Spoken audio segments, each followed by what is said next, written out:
जातीव्यवस्थेविरुद्ध लढा उभारून समाजात स्वातंत्र्य, समता, बंधुत्व आणि न्याय ही लोकशाहीची मूल्य रुजवणारे लोकराजे राजर्षी छत्रपती शाहू महाराज यांची आज जयंती।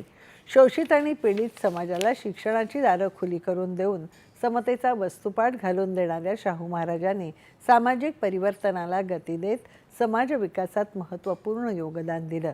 त्यांच्या जयंतीनिमित्त राज्यभरात विविध ठिकाणी कार्यक्रमांचं आयोजन करण्यात आलं आहे। त्यांची जयंती सामाजिक न्याय दिन म्हणूनही साजरी करण्यात येते।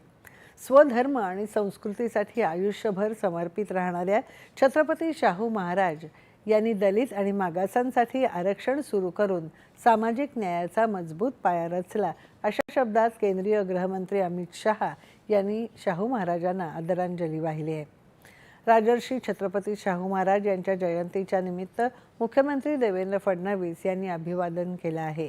मुख्यमंत्री फडणवीस यांनी वर्षा शासकीय निवासस्थानी राजर्षी छत्रपती शाहू महाराज यांच्या प्रतिमेला पुष्पहार अर्पण करून आदरांजली वाहिली।